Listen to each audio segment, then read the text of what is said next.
¿Qué tal? ¿Cómo están amigos y amigas de esta comunidad? Esperé un poco para ver cómo termina el tema de la Comisión Nacional de los Derechos Humanos en la Cámara de Senadores y también lo que se discute en la Comisión Interamericana de Derechos Humanos sobre la reforma judicial y platicar extensamente con ustedes de ello. Lamentablemente, cuando estoy grabando este video, todavía no han dado un veredicto, por eso tuve que intercambiar los temas y ahora quiero presentarles de entrada a las 9:30 les voy a hablar de este tema, de del tema de la Comisión Nacional de Derechos Humanos, de la CIDH, por supuesto, y ahorita me gustaría plantearles el tema de la ultraderecha como tal, pero el avance que ha tenido en el mundo, en definitiva, incluyendo por supuesto los Estados Unidos, y cómo esto ha servido para que diferentes personajes y diferentes corrientes en naciones donde están derrotadas por el momento comiencen a sentir un nuevo aire. La verdad es que viendo datos, viendo cifras, México, Colombia, pero en realidad más que nada México, porque en Colombia y Brasil, aun y cuando son mandatarios de izquierda como tal, la realidad es que la ultraderecha está muy fuerte. La realidad es que la ultraderecha puede llevar a cabo acciones que terminen con los gobiernos de Lula y de Petro, ¿eh? Esa es la realidad. Tiene todavía el control, el asidero de de varios poderes, de varios personajes que pueden generar reacciones de esta naturaleza. Ya lo vimos con Petro, con este pretexto de la autoridad electoral de fincarle ciertas responsabilidades, ¿no? ¿Para qué razón? Bueno, precisamente para de una u otra manera aplicar la famosa guerra judicial, el lawfare, como se le conoce coloquialmente. Pero ¿qué pasa con esta derecha? A ver, llega Trump al poder y ya comienza a ubicar a personajes que son anti-latinos, anti-progresistas, anti-izquierda, anti-derechos, pobres, a favor de militarización, a favor de violencia, a favor, por supuesto, de los ricos, a favor del darwinismo social, a favor de la supremacía racial. Y esto lo vemos con lo que ya platicamos ayer en la noche de Marco Rubio, de Waltz, ay, se me fue ahorita su nombre, bueno, no me acuerdo, de otro de los personajes que ha estado ahí con Donald Trump, ya quien estará encargado, por cierto, de todo este tema de la, de la supuesta, ¿no? Deportación masiva, ¿no? Joven, ¿no? Tom Homan. Pues bien, ahora se nombra a Elon Musk, así como lo escucha, Elon Musk, uno de los hombres más ricos de este planeta se estará al frente de la recién creada o el recién creado Departamento de Eficiencia Gubernamental en la gestión de Donald Trump. Y lo primero que él ha dicho, voy a hacer temblar al sistema. Y ojalá fuera así, ojalá realmente quienes llegaran al poder hicieran temblar al sistema, pero ¿cómo lo van a hacer cuando son producto de ese sistema? Ese es el comparativo que yo hago de Musk con, no sé, Ricardo Salinas Pliego, que también habla de ser un antisistema, cuando en realidad han sido ellos los grandes creadores de ese sistema que ha erosionado el Estado de Derecho, que ha erosionado este, mm, la ley, que ha erosionado la propia democracia. Y es que si nos damos cuenta, la derecha avanza muy coordinada, extremadamente coordinada. Y eso, vaya que juega muchas veces a su favor y obliga a la izquierda a estar mucho más pendiente de cómo se manejan ciertos intereses. Por ejemplo, la Internacional Capitalista existe, la moviliza el movimiento libertario de extrema derecha, ese movimiento al que pertenece Musk, al que pertenece Trump, al que pertenece Salinas Pliego, al que pertenece en otros niveles el propio Javier Milei, al que pertenece Santiago Abascal, ¿no? Y está muy bien financiada. Funciona a través de un inmenso conglomerado de gobiernos, de fundaciones, de institutos, de ONGs, de centros, de sociedades, unidos entre sí por hilos poco detectables, entre los que se destaca, por ejemplo, la Atlas Economic Research Foundation o la Red Atlas. Esta Red Atlas, que usted sabe, está encabezada por el pariente de Ricardo Salinas Pliego y que va a recibir el apoyo del próximo presidente de los Estados Unidos, de Donald Trump. Esta nueva derecha radical se abrió paso gracias a la inmensa desigualdad que generó el capitalismo.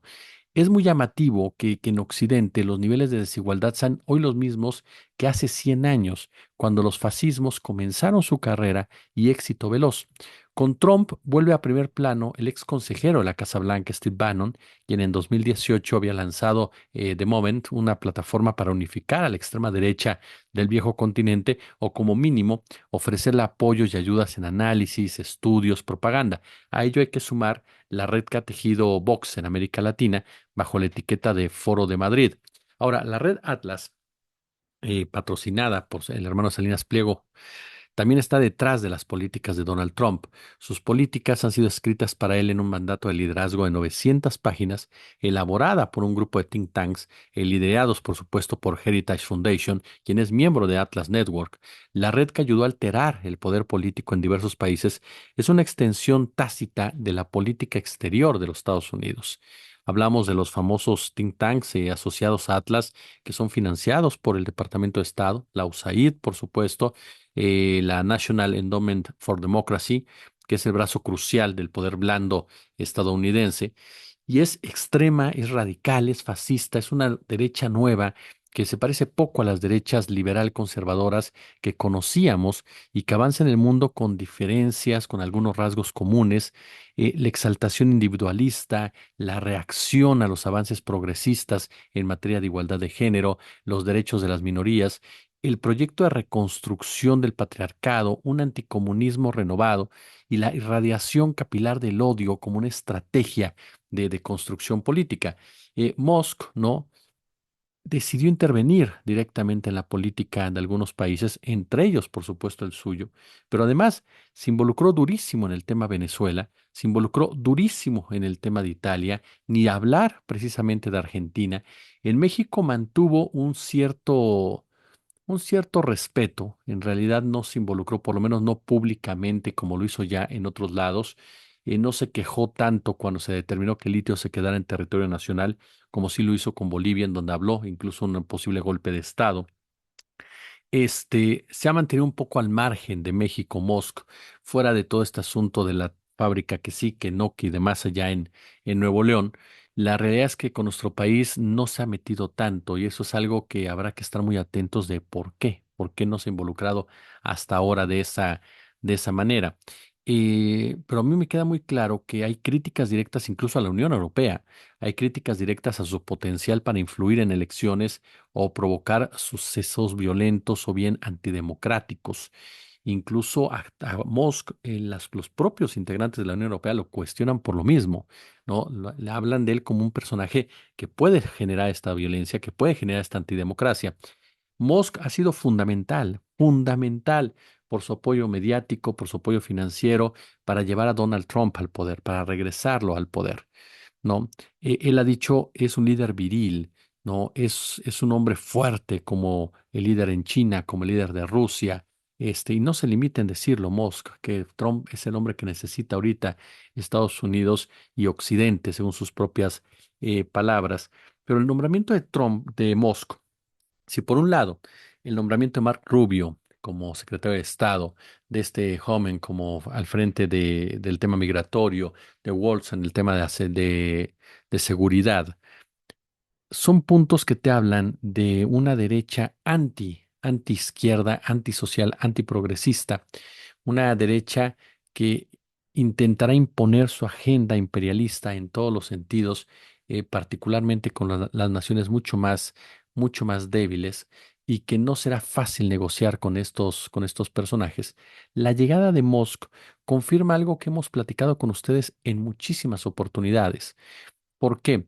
Porque confirma esta corporatocracia norteamericana que cada día infunde una manera más clara en las decisiones. Es decir, durante muchos años hemos sabido que esta corporatocracia es la que manda en Estados Unidos, es la que decide, se los platicaba por la tarde y también por la mañana, cuando hablábamos precisamente del nombramiento de Mark Rubio, pero ahora ya es más abierto, ahora ya es sin ningún tipo de velo, ¿no? Sin ningún tipo de sospechosismo, diríamos por ahí. Y uno pensaría también, bueno, qué bueno que haya transparencia. El problema es que el hecho de estar legitimando, normalizando a una corporatocracia no es precisamente lo más democrático, ni es precisamente algo que te garantice que será lo más provechoso para los que menos tienen y, por supuesto, para el resto del planeta. Estados Unidos funciona y a la vez se condena en pro de un individualismo atroz en el que no existe un bien común, no existe un bien social, donde priva o prima el lucro, el mantenimiento de un sistema que solo se sostiene a base de competencia cruel, de imperialismo. Y en ese sentido, ser capo o colaboracionista de la corporatocracia dominante, pues se convierte en la mayor aspiración, ¿no?, de dicha masa social para salir de cualquier sector de la población condenado precisamente por este sistema. La mayoría de los ciudadanos desconocen los mecanismos necesarios que mantienen el sistema capitalista en el que viven. Muchos ni siquiera han oído hablar del imperialismo en su vida y todos están expuestos permanentemente a la propaganda que valida dicho sistema. Dicha propaganda se centra en reforzar mitos, en reforzar folclore, en destacar logros, minimizando los problemas sistémicos, los problemas generales. ¿A qué le suena esto? Es el caso concreto del discurso de Claudio X González o el discurso del propio Salinas Pliego, o si lo queremos partidizar, de la gente del Partido Acción Nacional, en donde minimizan el daño que ellos provocaron al país con base en este sistema, generando, por supuesto, una pobreza, una desigualdad y opacándola con el tema de la meritocracia, en donde nos quieren hacer creer que todo se basa en echarle ganitas, por ejemplo, ¿no? En el caso concreto de Estados Unidos, demócratas y republicanos son dos caras de la misma moneda. Los primeros son más de guardar formas, digámosle así, son más de la sonrisa blanca, son más de esa hipocresía mortal, pero tienen un puño de hierro que lo hacen sentir de una manera contundente. Basta ver los datos, las cifras, ni siquiera es opinión de lo que ha hecho Bill Clinton, de lo que ha hecho Obama, de lo que ha hecho Joe Biden en el mundo. Son verdaderos delincuentes para muchos criminales de guerra y por lo tanto tendrían que estar respondiendo ante las cortes internacionales, pero eso obviamente no va a suceder porque estarías yendo en contra de aquellos que avalaron a esas cortes internacionales. Por eso cuando la gente me dice es que tú todo lo ves por Estados Unidos, pues que Estados Unidos formó el mundo como está en la actualidad. Fue parte esencial, fue el que tomó las últimas determinaciones. Y por eso cuando analizas la política interna de los Estados Unidos, demócratas y republicanos son dos caras. Entonces, como le digo, de esta misma moneda. Incluso los demócratas son mucho por apostar a discursos elocuentes, ¿no?, que luego no llegan a nada, así de sencillo, o cooptar pulsiones progresistas para posteriormente neutralizarlas en el aparato del partido. Estados Unidos es una corporatocracia, es decir, el poder del Estado ha sido transferido a las corporaciones y a esto se le añade que en las últimas décadas y con el aumento de la desigualdad, el país se ha convertido básicamente en una suerte de plutocracia, es decir, una forma de oligarquía en la que el gobierno está en manos de la clase acaudalada y dominante, aquellos que controlan dichas corporaciones, y la barrera entre el Estado y lo privado pues prácticamente se ha esfumado. Las corporaciones transnacionales están causando mucho daño, muchos estragos ya al mundo en los sistemas financieros, económicos, sociales, ecológicos, mediante una parsimoniosa colonización de la vida pública en la que apenas 147 organizaciones controlan más del 50% del comercio mundial. Imagínense los datos. Más del 50% del comercio mundial, 147 corporaciones, que a quienes representan, a quienes obedecen, quiénes son los que están detrás de las mismas. Es una clara e inquietante imagen del poder de las corporaciones que se ha hecho visible en los últimos años, en los que, le reitero, esta creciente desigualdad es sencillamente lo que hoy distingue la actividad corporativa en expansión de aquellos que se van quedando atrás. Por eso es que a personajes como Salinas Pliego y muchos más no les gusta hablar de la desigualdad, no les gusta poner la desigualdad en el centro del debate, porque para ellos no existe simplemente, para ellos no es importante hablar de desigualdad.